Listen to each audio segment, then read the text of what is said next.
boxing, beats and rhymes. Up till recently, I'd struggled to fill out, let's say, a 16-minute slot on the upload. But now, I'm having to leave a lot of stories out, and good stories, until the next upload. A lot happening. And a lot of this has to do with the Saudi influence. A lot of it has to do with that. It's revitalized boxing. You got CRAWFORD and TalkSport talking about the atmosphere is dry in Saudi Arabia. No, it's you guys who are dry. I do my hangout, my live stream, and I have people who don't even bother normally going live with me. But when I'm on the hangout, let me chop it up with beats, and I leave the link there. And we have our own party on the stream. What they're talking about is an atmosphere created in British football stadiums and boxing arenas of alcohol. Getting sloshed and then singing these terrible renditions of Sweet Caroline and football chants. Nothing wrong with that. That's British culture. What a lot of people are not adjusting to is not being able to party without alcohol, have a good time without alcohol. Why has this all of a sudden become an issue? I've been following boxing since the 80s, and the German crowds have always been less rowdy than a British boxing crowd. The Japanese crowd, same thing. Why is this a topic again? I mean, RIYADH season is coming out of RIYADH season. It's going to Cali and it's going to Wembley this year. You better drink as much as you want, CRAWFORD and Simon Jordan, and sing all the pissy bullshit fucking songs that you want. You know, like, I think they're talking for everybody. Not everybody really cares about all that shouting and screaming. Yeah, it does have a certain atmosphere, but not everybody really cares about the drinking, lad culture, if you want to call it that. No one really cares about that if you're getting the fights you want to see. Like, that card from top to bottom, from Willie upsetting Craig Richards to Wilder getting his clock cleaned by Zhang, was so competitive. It was crazy. And I'm actually starting to think that maybe too much good fights are going on the cards. The average attention deficit span for most people is pretty low these days. Daniel Dubois scored a superb win, but that's getting buried under Zhang, putting the spinning top on Deontay. Nick Ball, who became champion. A lot of the performances, the winner deserved the spotlight to themselves as the sole standout fight on the card. And the fact you got a card like that and people like FROCH, TalkSport, are complaining about the atmosphere, it just tells you can't really fix boxing. There's nothing you can do. I feel like I'm the only one who will tell the truth and who addresses it. Anybody else who's asked questions, they're just shit scared of losing their media accreditation, so they won't get invited. So you ask the likes of the GAD, Gareth A. Davis, what the atmosphere is like, and he'll say, oh yeah, it's all right, it's fine, I love it out here. Of course you do. You're on the payroll. And even Jim White, I love Jim White, but he was asked about the atmosphere. He's like, oh yeah, the atmosphere is fantastic. I don't see the problem. Turki Al-Sheikh was on the channel the other day, invited him out there, and he was like, oh yes, Your Excellency. It'd be an honour to come out there and watch the fight. What's that? Oh, business class flight. Oh, go on then. Champagne on arrival, if I have to. So what I'm saying is, they feel obliged to be complimentary about the atmosphere because they're on the payroll. But I'm not on the payroll, so I'm not worried. I can just be honest. It's all about FROCH on fighting, telling the truth. And my honesty, and the fact that I'm not geared towards a certain agenda, and I'm not trying to please anybody, means that my honesty upsets certain people. boxing, Beats and rhymes. boxing, Beats and rhymes. 1.5 million, Fury versus Usyk, worldwide. It won't mean much to a lot of Americans because as far as they're concerned, if the fight didn't take place on American soil, it doesn't count. I was listening to Ring IQ and he said a lot of people were attributing a lot of the buys to Tyson Fury because obviously most of the buys came from the United Kingdom. And as he rightly said, no, it's not a Tyson Fury thing. Usyk is an honorary member of the British boxing community. Why? He won the Olympics over here, the same year AJ won the Olympics. He beat Tony Bellew over here, Derek Chisora, AJ. And all these fights did big numbers, even the ones that didn't include AJ. So congrats. 1.5 worldwide. Worldwide. Let's see what the American so-called face of boxing can respond with against Frank Martin next week. If Tank is the so-called face of boxing, let's see him put up 1.5 without Ryan in the opposing corner. I heard some people saying that Tank versus Frank is the biggest event of this year. And I'm like, I'm checked out by this point. I'm checked out. I can't even reply no more. And before you say it's only available pay-per-view in America, it's not true. Before the Amazon deal, they used the Fight website to sell to territories outside of America. They're on Amazon. You can get Amazon in Britain, in your country, I'm assuming, and yours and yours and yours. So that's not true. Yeah? The numbers do not lie, my friend. They do not lie. Men lie, women lie, numbers don't. Now, when Tank isn't f***ing around with weight clauses, thankfully the 12-pound rehydration clause for next week has been revoked. When he's not messing around with that shit there or fighting for regular belts in weight classes where there's undisputed champions, he does have skills. He does have skills. Now, while I wouldn't be prepared to pay the exorbitant pay-per-view fees for a lot of the American fights, and especially not for Tank versus Frank, no disrespect to Frank, he's a good fighter and it's a good fight. While I wouldn't be prepared to pay $70, $80 for a fight like that, or whatever that is in British money, Tank scores a lot of knockouts, and he sets up knockout punches very well. And that's one of the appealing things to me about watching boxing. Not the be-all and end-all, but that is very appealing to me. I would definitely pay UK prices to watch Tank Davis. Errol Spence said that Frank is going to dominate Tank. And he may do well in spells of the fight. He may do well, but he's not going to beat Tank Davis next week. He's not going to beat him. I think the fight may go the distance, but Tank will score a couple of knockdowns, more than likely. I do expect Frank to give him one of the more competitive fights that Tank has had recently. Now, that doesn't say much because I haven't been that impressed with Tank's competition. He's fought some good fighters, but there's no Shakur on there. There's no Devin on his resume, no Teofimo, there's no Lomachenko, and that's bothersome to me. But I expect him to win, either late stoppage, but more than likely a points win next week. Boxing. Beats and rhymes. Boxing. Beats and rhymes. The undercard fight on Tank versus Frank is more of an interest to me. I look at a lot of things, man. Gvozdyk went over to the PBC and took the Adonis Stevenson out in 11 rounds in a very good fight. WBC light heavyweight title. Now, Gvozdyk is a career light heavyweight, but we're talking about David Benavidez. How long was he there at the PBC while Adonis was champion? And we all know he hydrates considerably from 168. Adonis, not a huge light heavyweight. He started at 168 himself. Did we see a challenge from David Benavidez? Nope. Nope. Adonis was 41 when he lost to Gvozdyk. That's old for championship level boxing. That's old. David Benavidez will try and sell this hard luck story as a boxer when he is another PBC fighter like Deontay Wilder, who's been hugely protected. Hugely protected. David, 6'2", 74.5-inch reach, 27 years of age, 28 wins, no losses, no draws, 24 inside the distance. Alexander Gvozdyk, his opponent, 20 wins, 1 loss, 16 inside the distance. 6'2", 75.5-inch reach, same height, but 10 years older. This could be a deciding factor. Now, Gvozdyk has won his last 3 since his comeback after losing to Beterbiev. The first comeback fight was against a stiff with a losing record. Bolotniks is more well known. He stopped him in 6, as he'd be expected to. The third opponent, I saw the fight, he didn't look much cop to me, was stopped in 2. While I would argue Benavidez' last 3, David Lemieux, what was it, a first round knockout? Caleb Plant took him the distance. That was a good win. And Demetrius Andrade, who lost his unbeaten record to Benavidez. No debate here. Current form, Benavidez has fought the better opposition. But that was at 168. This fight is at 175. It has to be argued that Demetrius Andrade is David Benavidez' best win on his resume. Perhaps. What jumped out was how much bigger Benavidez was than Andrade.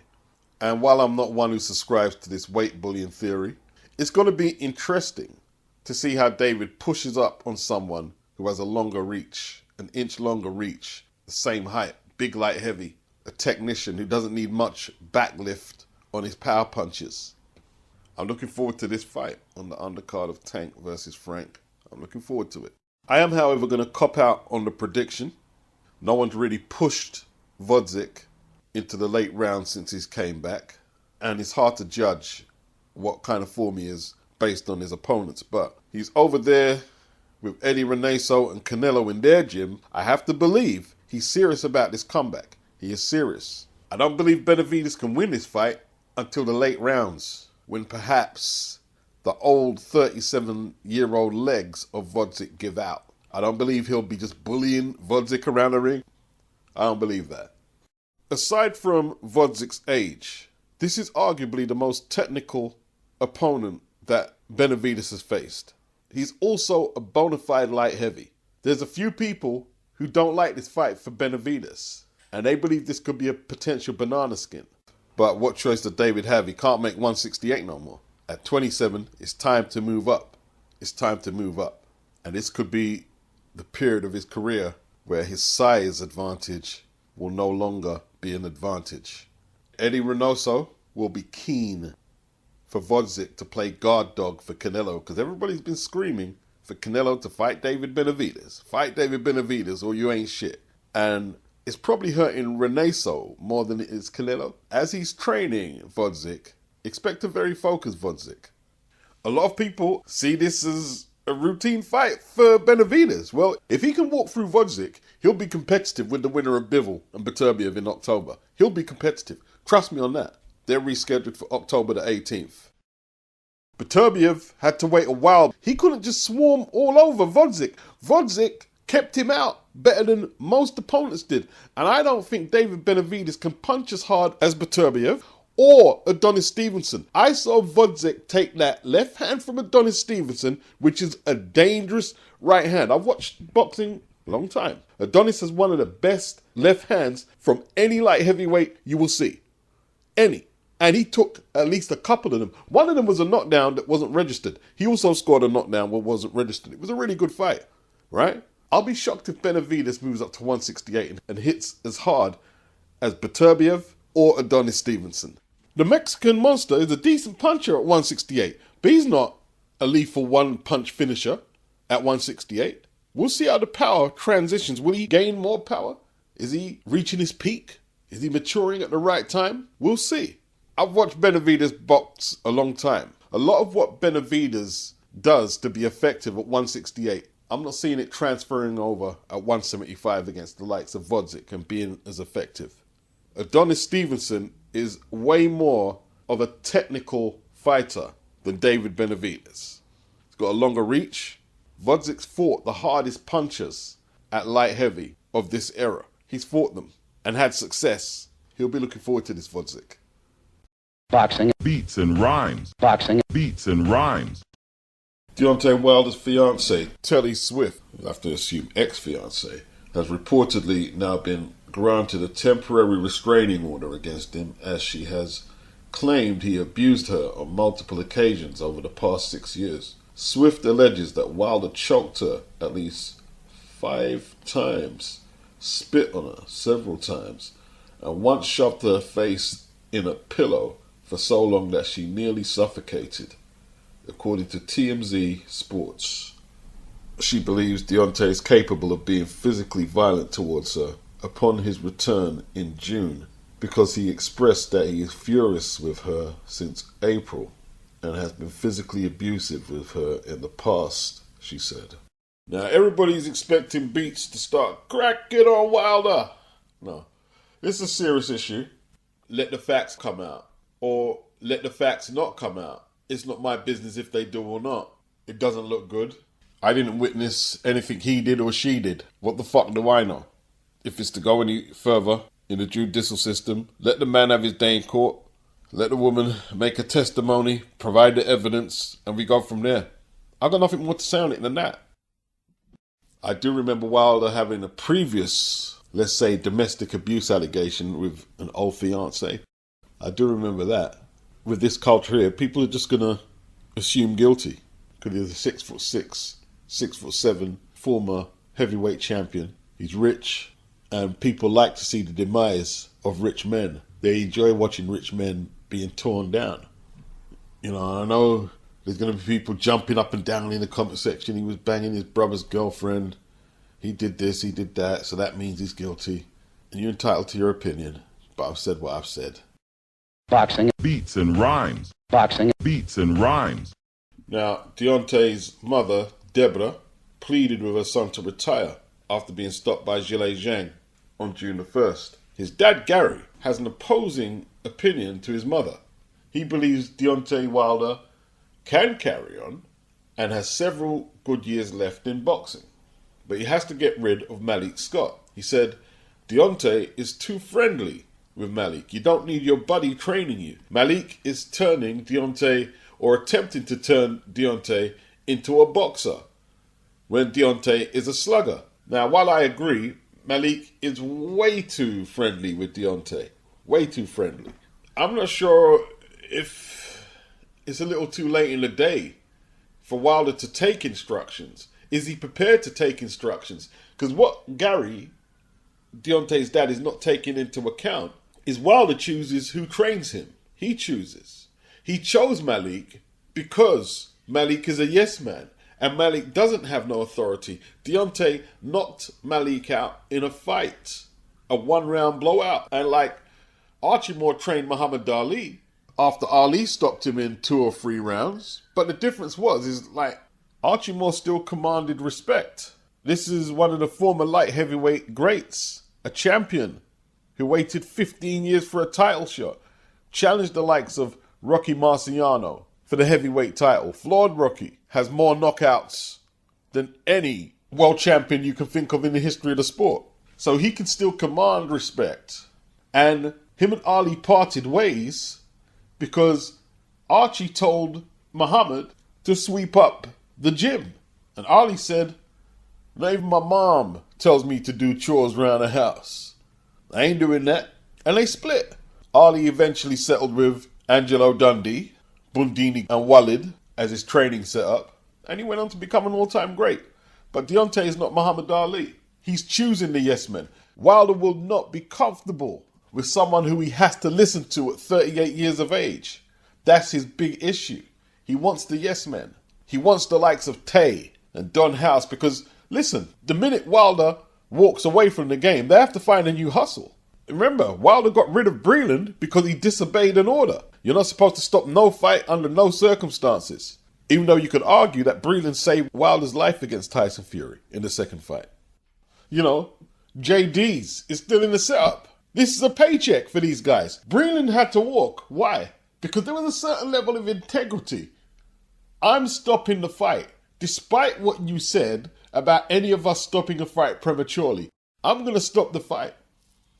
Dees, he let the fight carry on. If you're a real coach, you would not only demand that your charge listens to you, but if that fight needs to be stopped, I stop the fucking fight. And that's who Wilder's got in his team. Yes, men. I don't care if I've got to walk. I know I did the right thing. Boxing. Beats and rhymes. But you know, this is Boxing Beats and Rhymes representing Winner Stays On RIYADH season. Let's get it. So Wilder got chinned in the 5th by Zhilei Zhang, is eliminated in the Winner Stays On process. He will not be turning up on August the 3rd in Cali on the undercard of Terence Crawford versus MADRIMOV for the WBA 154-pound title. He will now be replaced by Martin Bakole, who takes on Jared Anderson. Now that's what I'm talking about, right? A lot of great fights on this card are going to get caught up in the mix and not get the attention they deserve. Because when you're looking at a lineup like this, MADRIMOV versus Crawford, David Morrell versus Hot Rod, Isaac Cruz versus Jose Valenzuela, Andy Cruz versus Antonio Moran, Jared Anderson versus Bakole, Andy Ruiz versus Jarrell Miller. We've got a semi-final there. The last 2 matchups are a semi-final. The winner of Bakole and Anderson will fight the winner of Ruiz and Miller. That's what's going to happen. This is what we're talking about. This is the level of competition. This is the level the bar is at now with boxing. And the American boxers are not listening to the old guard who said, if it doesn't happen in America, it doesn't count. They want in. They want in. They want the paydays and they want the glory. This is excellent. They're now arguing that this is a better lineup, a better matchup, a better card than 5 versus 5, Queensbury versus Matchroom, which wasn't exactly quick save baked beans. Give me a mic. I get hyped. Martin Bakole is a Congolese, 31, meaning he's probably a little older than that. 20 wins, 1 loss, no draws, 15 inside the distance. Last time he lost was to Michael Hunter. He takes on the 17-0, 15 inside the distance, Jared Anderson, 24 years of age.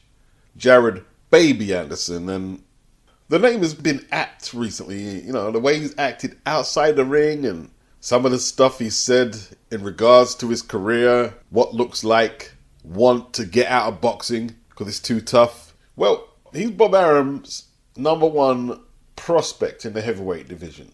And I'll say this, man and man needs to get rid of all the baby tantrums and man up, because Martin Bakole is going to be outweighing him by probably 50, 40 pounds and whatnot.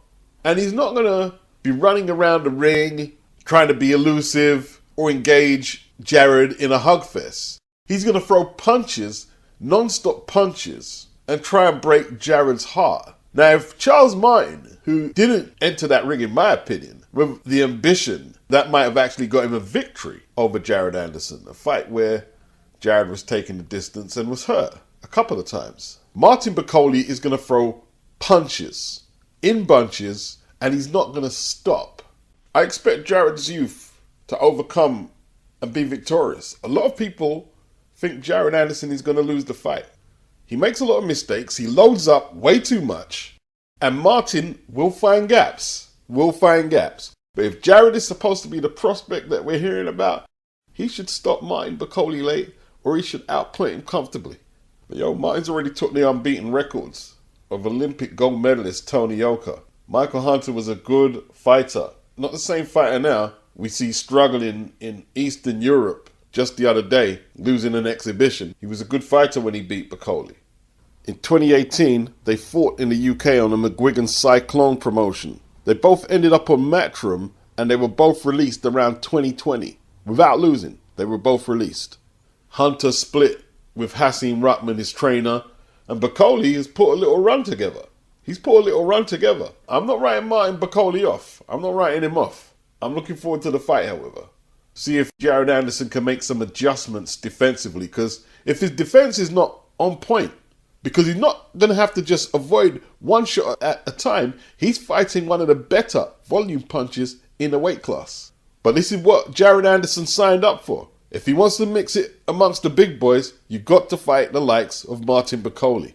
Bakole is ranked #1 by the WBA, 10 by the WBC, 14 by the IBF, 11 by the WBO. Jared Anderson, 4 by the WBO, #5 IBF, 13 with the WBA, 5 with the WBC. Some may argue them rankings flatter him a little. Is he a top 4, top 5 heavyweight? We'll see. This is the acid test. He's an orthodox fighter, a switch hitter. Jeremiah Milton, who sparred with him and wants to fight with him, despite the knockout percentage, he says Jared Anderson can't punch for shit. Bakole likes to swarm over his opposition and bully them. He'll be looking to make use of that weight advantage and really test Jared Anderson, really test him. This is a really good matchup, I'm almost half tempted to change my pick and pick Bakole. And with that, I'm gone. Ghost, peace, sayonara.